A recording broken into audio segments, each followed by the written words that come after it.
Hello पिला माने समस्त को नमस्ते। आशा करूची तमे समस्ते भगवान को कृपारु भलरे थिबो। पिला माने आज आमे कोन करिवा ना दशम श्रेणी रो इतिहास रो प्रथम अध्याय रो पंचम पाठ पढिबा। पंचम पाठ रो नाम होची कोन ना सुभाष चंद्र बोस और भारतीय जातीय सेना। पिला माने आमे चतुर्थ पाठ जे गांधीजी को विषय रे पढले, गांधीजी को द्वारा संगठित आंदोलन गुडी को विषय रे पढले। किंतु वर्तमान आमे कोन देखिबा ना सुभाष चंद्र बोस को विषय रे, सुभाष चंद्र बोस को अवदान आम देश पई कोन थिला से विषय रे पिला माने पढिबा। बुझिलो देखो सो प्रथमे आमे देखिबा जे चैप्टर रे आमे विशेष भाव रे पढिबा कोन कोन। पिला माने चैप्टर रे आमे विशेष भाव रे कोन कोन पढिबा देखो।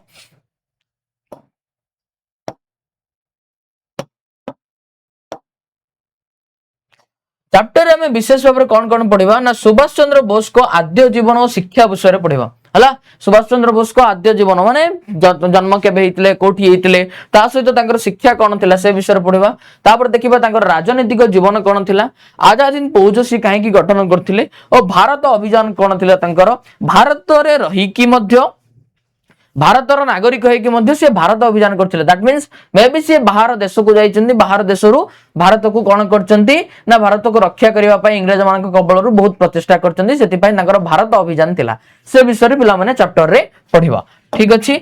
सो प्रथम हम देखिबा सुभाष चंद्र बोस को आद्य जीवन केमिति थिला ता विषय रे हम टिके इन डिटेल देखिबा। हेले सुभाष चंद्र बोस को आद्य जीवन शिक्षा। सुभाष चंद्र बोस 1897 ख्रीष्टाब्द जनवरी 23 रे ओडिशार कटक ठारे गोटे संभ्रांत परिवार रे जन्म ग्रहण करथिले। कटक रो ओडिया बाजार रे जन्म ग्रहण करथिले पिला माने सुभाष चंद्र बोस। ताका पितांक नाम कोन थिला ना जानकीनाथ बोस थिला। ताका पितांक नाम कोन ना जानकीनाथ बोस थिले तांकर पिता। तापर आमे जब देखिबा रामकृष्ण परमहंस, स्वामी विवेकानंद, रविंद्रनाथ ठाकुर प्रमुख महापुरुष मानकर बाणी तथा Benito Mussolini, Mustafa Kemal Pasha, Count de Cavour, Garibaldi, Lenin को भली महान विप्लवी मानक चिंताधारा और व्यक्तित्व तथा अमेरिकार स्वाधीनता संग्राम और फरासी विप्लव द्वारा सुभाष चंद्र बोस बहुत प्रभावित होइतिले। पिला माने ओडिसा रे एमती बहुत गुडे कोन थिले ना नामी दामी लोक थिले जेमति कि रामकृष्ण परमहंस, तांको शिष्य होचन स्वामी विवेकानंद, रविंद्रनाथ ठाकुर, एमति बहुत गुडे लोक मानक द्वारा सुभाष चंद्र बोस कोन हितले ना सेमानक टू इंस्पायर हितले, सेमानकर आदर्श अनुप्राणित हितले। ता एटा जातीय स्तर रे, अंतर्जातिक स्तर रे हम जदि देखिबा बेनिटो मुसोलिनी होंतु, काउंट डी काबूर होंतु, गारिबाल्डी होंतु, लेनिन होंतु, एमानकर आदर्श रे मध्ये से अनुप्राणित हितले। एमाने भी गोटे गोटे महान नेता जे जे निज देश को कोन करचंती स्वाधीन कराई छंती। ता सिद्ध पिला माने ये अमेरिकार जो स्वाधीनता संग्राम हितला, अमेरिका को स्वाधीनता करिवा पय जो संग्राम हितला ता द्वारा मध्ये गभीर भाबे अनुप्राणित हितले। ता सिद्ध फरासी विप्लव द्वारा मध्ये ये संपूर्ण भाबरे प्रभावित थिले। आ से भलिया ए समस्तंकर आइडियोलॉजी देखि देखि, ए समस्तंकर आदर्श देखि देखि सी एते माति जाइथिले जे माने संपूर्ण प्रभावित हितले। फाइनली सी भारतर राजनीति भीतर को एंटर कले आ देश को स्वाधीन करिवा पय मध्ये ट्राई करचंती। प्रेसिडेंसी कॉलेज रे पढुतिबा समय रे ब्रिटिश प्रोफेसर सीएफ वेटन को माडमारा घटना रे सुभाष आक्रमणकारी नाम प्रकाश न करिवार 1916 रे तांको कॉलेज रो बहिष्कार करा गला। हेले पिला माने कोन थिले ना सी प्रेसिडेंसी कॉलेज रे जतले पढुतिले, कॉलेज रे जण थिले गोटे प्रोफेसर, तांको ना थिला कोन ना सीएफ वाटन। से सीएफ वाटन हिंदू मानन को एते भल पाउ नथिले, क्रिश्चियन मानन को ही कोन करथिले ना बहुत भल पाउथिले। ता सहित गोटे प्रोफेसर हे कि मध्ये गोटे कोन शिक्षक, ऑब्वियसली गोटे शिक्षक ना, गोटे शिक्षक केबे मध्ये जाति धर्म वर्ण देखि नै हला कि नै, तथापि से तांकर क्रिश्चियनिटी को प्रचार प्रसार करथिले। ता सहित इंडियंस मान को अनसिविलाइज पर्सन बोली कहउथिले, असामाजिक व्यक्ति बोली कहउथिले भारतीय मान को। सेति पय थरे कोन हला बहुत गुडे लोक मिसी के से प्रोफेसर को माडी थिले। हेले सुभाष चंद्र बोस से स्थान रे ठिया के सब जिंस देखुचंती, बट जतल तांको पचरा हला तमे कोन देखिजो कि सीएफ बटन को के मारला, से नाही कर देले। बुझिलो कि नै, बट किंतु प्रमाण जतले मिलला जे सुभाष चंद्र बोस मुझे सेठी थिले, कॉलेज रो कार्यकर्ता जानि कि कोन करचनी सुभाष चंद्र बोस को बाहर कर देले। सुभाष जानि कि मध्ये किछि कहलानी बोले। बुझिलो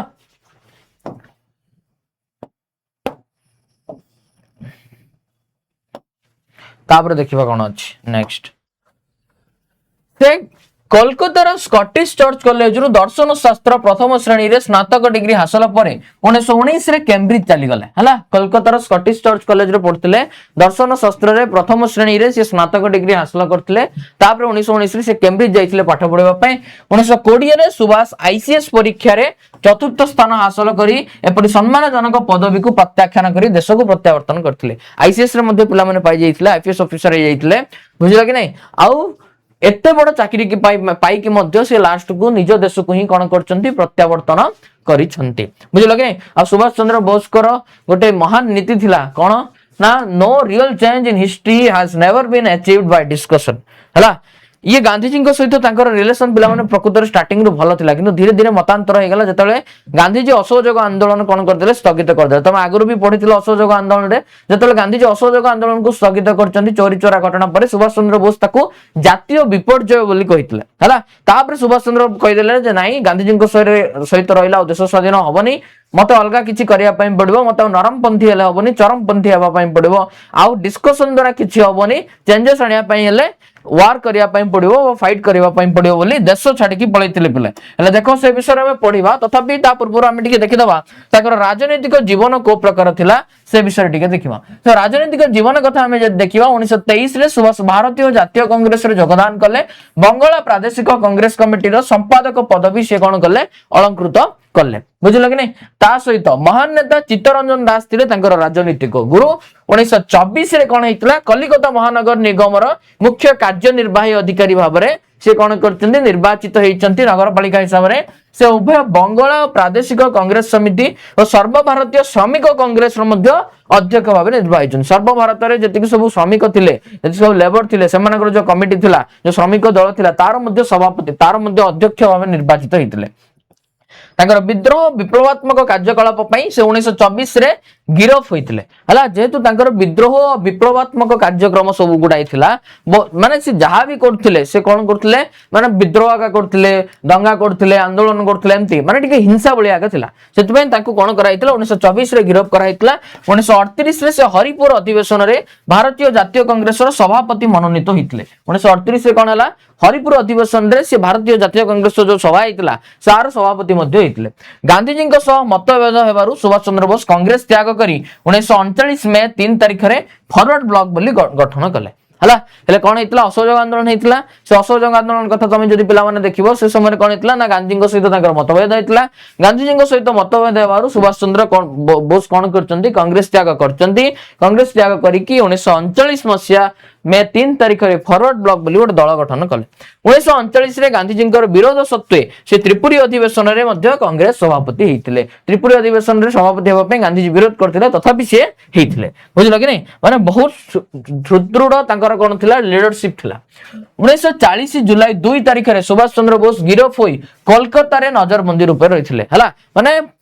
डेंजरस पर्सन दा सेत में नजरबंदी करी रखा जाइतला माने आखि आगे रखा जाइतला काले काले पळेबो बोली बुझिला कि नहीं बट हे कि भी टेंशन या लोकटा 1941 मसिया छद्म मेसरे से कोन करचंदी भारत परित्याग करचंदी नजरबंदी हे कि थिले से भीतर केमति लुचि के बाहर की कोन करचंदी ना छद्म मेसरे से भारत छाडी की पळीचंदी कोन पई जाइचंदी सेटार भी रीजन अछि शत्रु हमर मित्र नीति अनुसरण करी से देश बाहर ब्रिटिश शक्ति को आघात करबा पई इंग्लैंड प्रधान शत्रु जर्मनी और जापान समर्थन हासिल करबा पई उद्यम कले हेले कोन हला तांकर नीति कोन आसला मुंड को नाही शत्रु हमर मित्र ए नीति अनुसरण करिया पय पड़िबो केमदे पिला माने हेले पिला माने जो द्वितीय विश्व युद्ध होतला से समय कोन चलतिला ना द्वितीय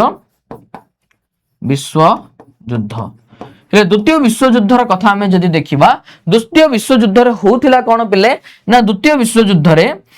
हमर जो इंग्लैंड थिला आर गोटे ग्रुप थिला वर्सेस जर्मनी और जापान एमाने आ गोटे ग्रुप रे थिले जर्मनी और जापान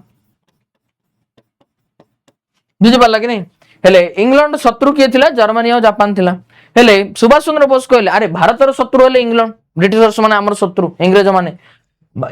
इंग्रज मान शत्रु जर्मनी और जापान सो कहले मु जदि एमान सहित हाथ मिसी देई दैट मीन्स कोन हबो मु एमान सहित मिसी के हम देश को बहुत शीघ्र स्वाधीन करि परिबी इंग्लैंड लोक मान सहित झगड़ा करि परिबी बा वार करि परिबी बोली कहले सेति पई से कहले जे शत्रु हमर मित्र माने तमे इमेजिन करो like situation cone for example एटा होची कोन ना ये होची इंग्लैंड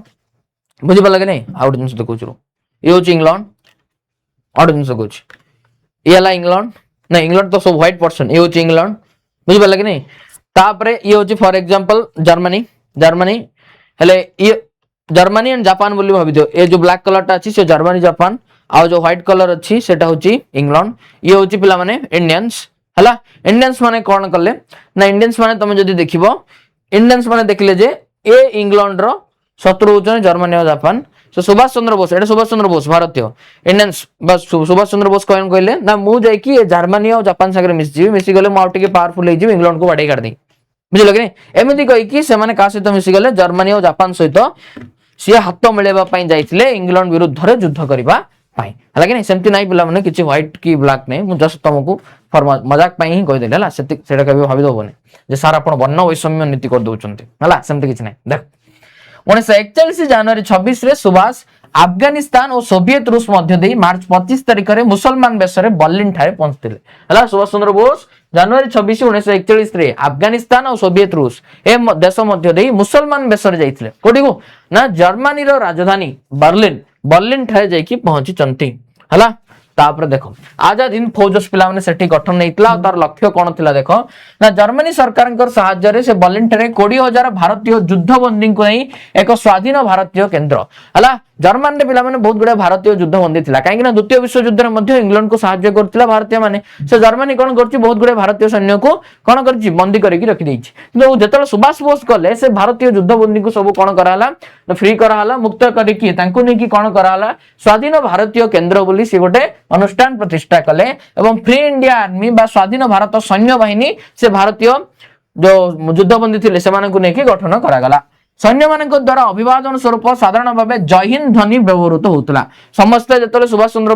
बोस आसिले सब सैन्य कौन ना जय हिंद बोली ध्वनि दौले आजाद हिंद रेडियो माध्यम से भारतवासी को संग्राम आह्वान जनाउले आ सुभाष चंद्र बोस कौन करते आजाद हिंद रेडियो कार्यक्रम थिला ता माध्यम भारतवासी सहित से कथा होते भारतवासी सहित जोगाजोग करते जर्मनी शासक हिटलर को देखा कर भारतर स्वाधीनता संपर्क में साहाय्य करने को अनुरोध करते पे जर्मन शासक हिटलर हूँ बहुत पावरफुल किंतु सुभाष चंद्र बोस को सम्मान दूसरा एत बड़ कौन है कि शासक है सुभाष चंद्र बोस को सम्मान दूसरा आउ सुभाष बोस हिटलर को सहायता मांगवा जाइछन्ति संग्राम चले वेट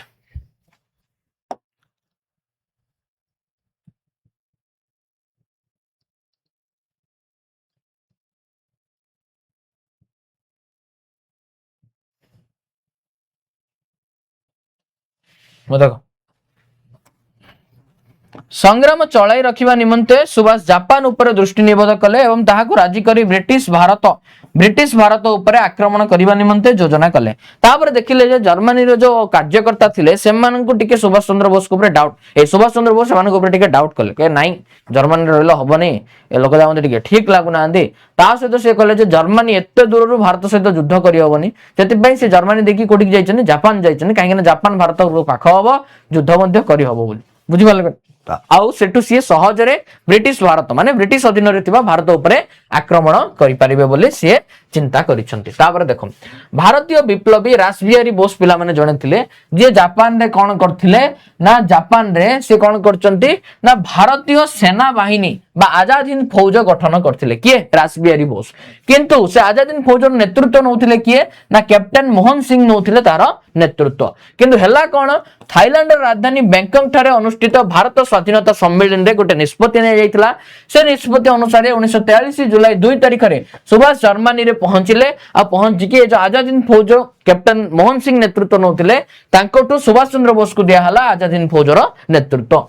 1943 जून 13 रे जापान प्रधानमंत्री टोजो थिले टोजों सहित साक्षात करी से साहाय्यर प्रतिश्रुति पाइथिले आ जापान प्रधानमंत्री मध्य सुभाष चंद्र बोस को प्रतिश्रुति देइथिले जे मु तुमको साहाय्य करिवि बोले आजाद हिंद फौजर सैन्य माने सुभाष को नेताजी आख्यारे भूषित करथिले जतमे नेताजी सुभाष चंद्र बोस बोली कहा जाय सुभाष चंद्र बोस आजाद हिंद फौज को 4टी योद्धा बाहिनी बा ब्रिगेड रे विभक्त करथिले जो आजाद हिंद फौज थिला ताको से 4टी योद्धा बाहिनी बा ब्रिगेड रे विभक्त करचंदी कोन कोन से जा से गुटी कहला गांधी ब्रिगेड नेहरू ब्रिगेड आजाद ब्रिगेड और स्वतंत्र महिला शाखा झांसी रानी ब्रिगेड हला महिला मानन को नै कि मते भी गोटे ब्रिगेड हेतिला जोडा को झांसी रानी ब्रिगेड कहला कैप्टन लक्ष्मी सहगल थिले जे कि महिला ब्रिगेड रो नेतृत्व नै थिले हला नारी माने कम नहंती पिला माने नारी माने मध्य कोन करचंती से सब गांधीजी को आंदोलन हो सुभाष बोस को आंदोलन हो जति कि सब पिला माने आंदोलन अछि सबटी नारी मानकर भूमिका मध्य अत्यंत गुरुत्वपूर्ण परवर्ती समय रे कोन हेछि ना नेताजी सुभाष को नेतृत्व रे 1943 अक्टोबर 21 रे सिंगापुर ठारे आजाद हिंद सरकार गठित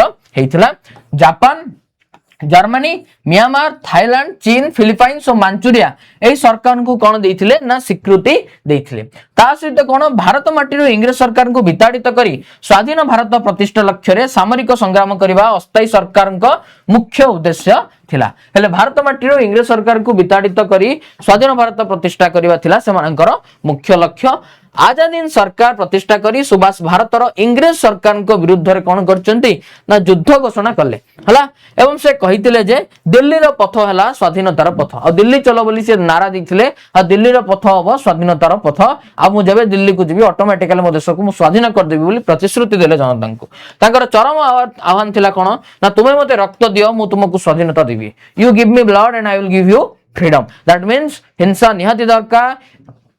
को किछि मध्य परिवर्तन होबनी जदि हमें युद्ध करबा नाही जदि हमें डिस्कशन करबा दैट मीन्स आउरी गोटे 200 वर्ष हमें पराधीन होई कि रहबो बोली तांका माइंडसेट हला हला सेतमै से गांधी जी ठारू दूरे से कोन करचंती ना निजे देश बाहरु शत्रु हमर मित्र ए नीति अनुसरण करी कोन करचंती देश को स्वाधीन करबा पई ट्राई करिसंती। तापर देखो पिला माने नेक्स्ट जदि देखिबा भारत अभियान आ भारत अभियान रे से सफल होइतले के नै देखिबा ना सुभाष बोस को नेतृत्व रे आजाद हिंद फौज दिल्ली चलो और जय हिंद मंत्र रे उद्दीप्त होई भारत अभियान आरंभ करथिला। भारत को सेमान आस्थिले कोन करबा पई ना भारत रे जो ब्रिटिशर्स माने थिले जो इंग्रज माने थिले सेमान सहित युद्ध करके भारत को स्वाधीन करबा पई आस्थिले किंतु 1944 मसिया एप्रिल मासरे आजाद हिंद फौज मणिपुर राज्य रे पिला माने प्रवेश करथिला नॉर्थ ईस्टर्न पार्ट उत्तर पूर्व अंचल रो आस्थिले कोहिमा दखल करके सेमाने कोन करथिले सेठी जातीय पताका उत्तोलन कर देथिले सेटा स्वाधीन बोली घोषणा कर देथिले। तापर सेमाने मणिपुर राजधानी इंफाल दखल करबा पई अग्रसर होइथिले। तापर सेमाने मणिपुर राजधानी इंफाल दखल करबा पई अग्रसर होइथिले मात्र प्रबल वर्षा जगु पिला माने कोन हला ना जोगाजोग व्यवस्था विपर्यस्त होई पल्ला। सुभाष चंद्र बोस को सहित आजाद हिंद सरकार आउ कोन करि पल्लेन जोगाजोग करि पल्लेनी। ता सहित पिला माने सुभाष चंद्र बोस को जो 2 जण संग थिले जापान और जर्मनी जा सहित हाथ मिले कि से इंग्लैंड विरुद्ध रे युद्ध करिवो बोली कहउथला बुझिलो कि नै हेले से 2 जण द्वितीय विश्व युद्ध रे हारि गेले हेले जेहेतु से दुईटी मुख्य देश दीटा हारि गले दैट मीन्स सुभाष चंद्र बोस को मध्य पावर आमे जदि देखिबा टिके रिड्यूस हला कहीं सेमान को नहीं से देशर पावर को नहीं ये कौन कर आजाद हिंद सरकार गठन कर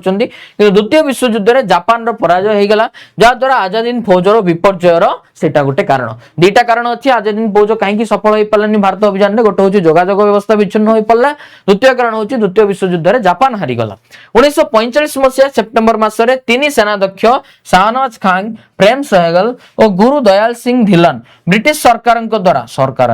ब्रिटिश सरकार द्वारा गिरफ होइछन। जो 3टी सेनाध्यक्ष थिले हला ए 3टी सेनाध्यक्षर जो मुख्य थिले से 3 जन जको ब्रिटिश सरकार गिरफ करचंती। से वर्ष नवेम्बर 5 तारिख रे दिल्ली रो लाल किला ठारे अनुष्ठित सामरिक अदालतर सम्मुखीन हेतिले 3 जन हला कोर्ट मार्शल करा हेतिला। पहला माने हम तमे जदी देखिबो नॉर्मली जदी गोटे सिविलियन माने हमें नॉर्मल साधारण जनता जदी कोन करंती किछ भूल करंती तांकू कोडी को निया जाय ना अदालत को निया जाय किंतु जदी जने आर्मी रे अछि न डिफेंस लाइन रे जे भी अछि से जदी कोन भूल काम कला दैट मींस ताको अदालत को नेबा पूर्व प्रथमे ताको कोर्ट मार्शल करा जाय हला कोर्ट मार्शल माने कोन सामरिक अदालत डिफेंस सिस्टम रे तमे जे देखिबो डिफेंस एमती गोटे डिपार्टमेंट जोठी पिला माने सेमानकर ओन सेमानकर निजर अदालत अछि हला जोटा को सामरिक अदालत बोली कहा जाय डिफेंस कोर्ट बोली भी जोटा को कहा जाय बा जाको तमे शॉर्टकटली कोर्ट मार्शल बोली भी कहि परिबो सेठी सेमान को दंड मिलिबो ऑटोमेटिकली बहुत हार्श दंड भी मिले पनिशमेंट भी मिले सेठी हला ता सहित देखो